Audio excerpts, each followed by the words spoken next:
Um, I think the story of Strauss is really about entrepreneurship. Even though Strauss as a company exists now for 70 years and entrepreneurship is the new word, that's actually the real story.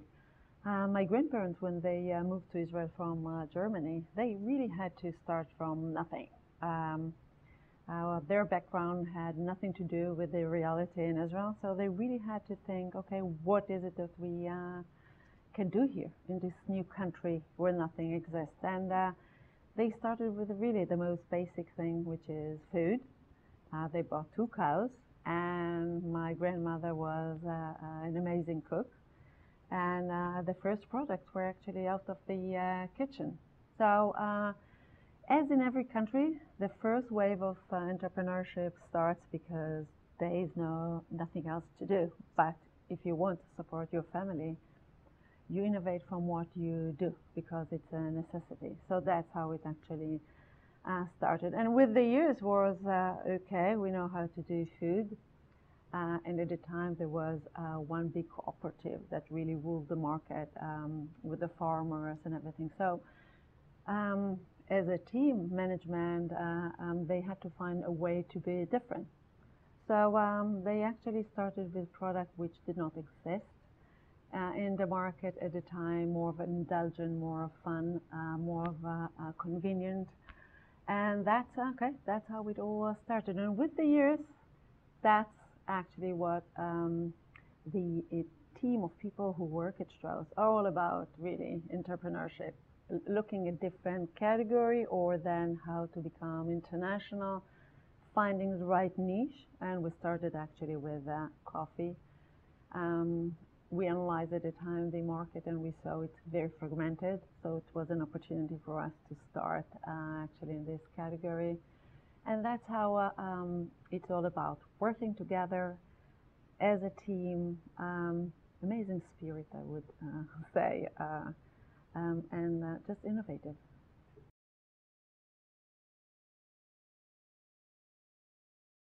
I have to say that all the years, I didn't think I'm a female executive.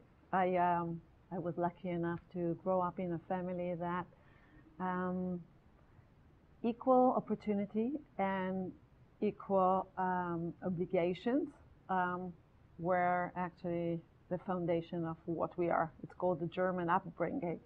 Maybe it's not so much fun because the option of not working was not an option, whether a man, girl, it didn't really matter. So in our family, that was not a hurdle. My grandmother was there, and then afterwards my aunt. And my first job was at Estee Lauder, where okay, women executives were everywhere. And just when I became the chair of our company, I started. People started to ask me, "How is it to be a female executive?" And I started to look around, and I actually what I saw is I am one of few, very few executives, and that was my first really glimpse into this world where there are only few female executives in the business world. So if at the beginning it was really nice to be the only one and unique, this uniqueness stopped being really amusing. And what I really find that there need to be a lot of work to really change the reality, perception, prejudice, and it's about both sides really making the efforts. I mean, men and women. It's really everyone's job to change this reality to make this world a better one.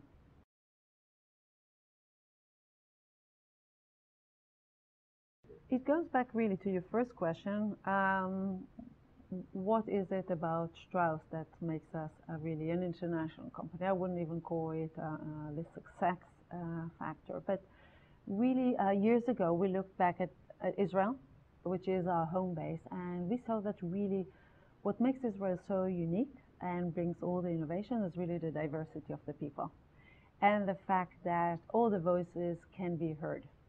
And we really adapted it to the heart of of our team as a team, and we decided diversity will make us more competitive in Israel, in the world. And of course, gender is the number one diversity factor if you look at it. So that's how it all started, and we decided we're going to take really tough decisions once we saw the numbers. Actually, it became from just value into really objectives of the CEO to have 50% managers, top managers in our company in like 3 or 4 years from now. And people are measured by it. So the first step is buy-in, understand what it means in terms of how can we be actually equal team with equal rights if we don't have equal men and women at the top of our company. And then the other step was, okay, that's what we do within, but we really want to have this, we call it movement of improvement in the world, that we want to join it. And we started to do tap and work together with NGOs on women empowerment. So it's not only in the company, it started this way, but now we are working with lots of organizations and the government to make the difference also in the Israeli society and the international as well. Alone, we came to the conclusion that the best way to make a difference is to work with others. It's impossible to do it by ourselves, especially being such a small and tiny company. So working with others, public sector, private sector, and the NGOs is really what we do now in order to empower women.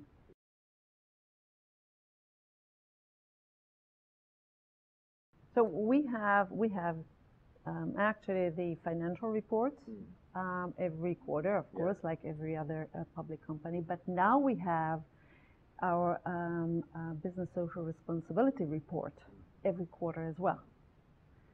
So you have 2 reports.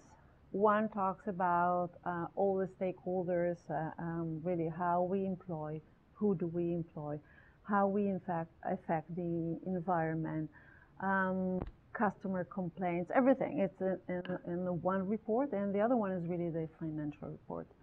And we really believe that between the 2 of them, we try to be as transparent as possible. It's never enough, by the way. It's never enough. So what we added to it is that we have those debates, open debates, round tables, which we do actually on the web. So we allowed all the NGO to come in and to ask us questions about our results, about what we do. I think transparency is hard work, and it's not that just publishing a report is the end of it, because things change so quickly outside that what you think was right today is not necessarily the right thing tomorrow.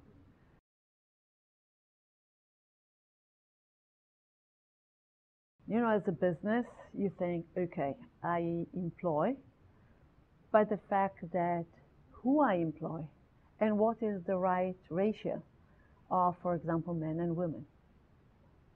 Is it us? Do we have to be 50-50?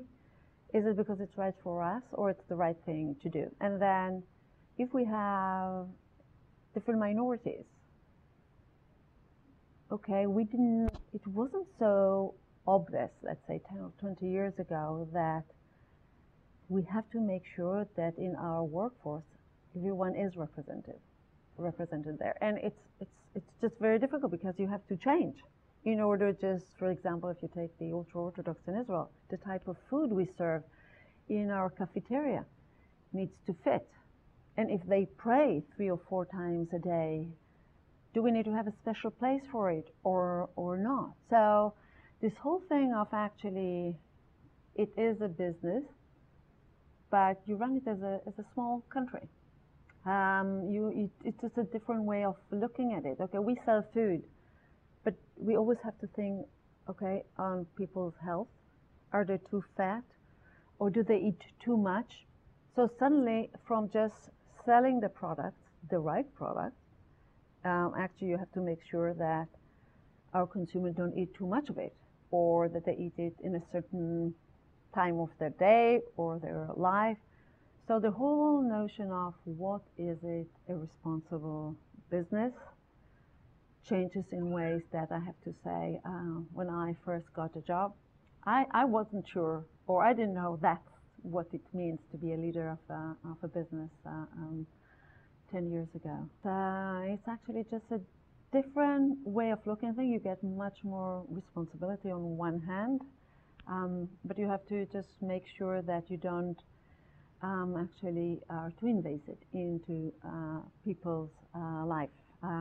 So we sell chocolate, but okay, we have to say don't eat too much chocolate, or eat it once a day. Well, before it was my or our job to sell the product, and the parents' job to say, okay, eat that in the morning and that in the afternoon. But now it's just different. It's just we are responsible on actually how we communicate, what do we communicate, and sizes and prices, of course. Yeah, the what is the role of businesses in today's world is changing, and changing quite rapidly, I have to say.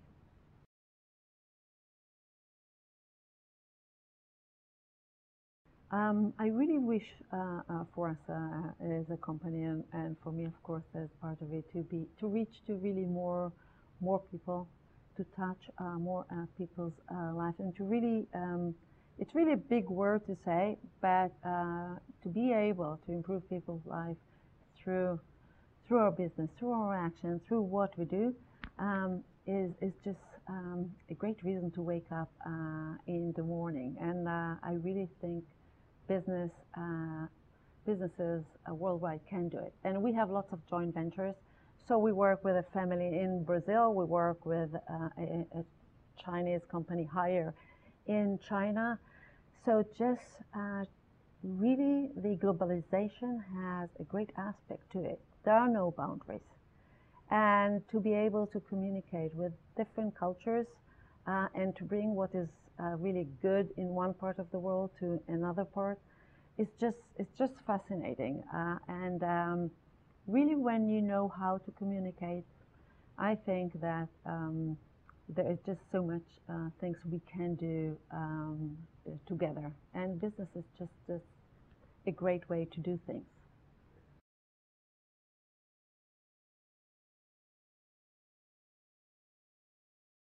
Actually, what the team of people who work at Strauss are all about, really, entrepreneurship, looking at different category, or then how to become international, finding the right niche. And we started actually with coffee. We analyzed at the time the market, and we saw it's very fragmented. So it was an opportunity for us to start actually in this category. And that's an amazing cook. And the first products were actually out of the kitchen. So as in every country, the first wave of entrepreneurship starts because there is nothing else to do. But if you want to support your family, you innovate from what you do because it's a necessity. So that's how it actually started. And with the years was, okay, we know how to do food. And at the time,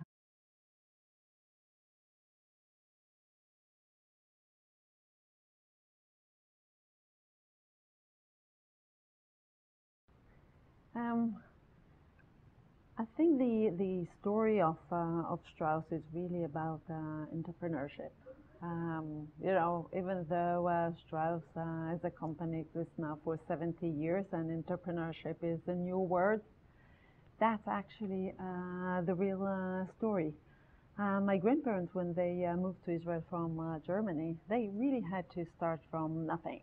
Um, their background had nothing to do with the reality in Israel, so they really had to think, okay, what is it that we can do here in this new country where nothing exists? And they started with really the most basic thing, which is food. They bought two cows, and my my grandmother was, there was one big cooperative that really ruled the market with the farmers and everything. So as a team management, they had to find a way to be different.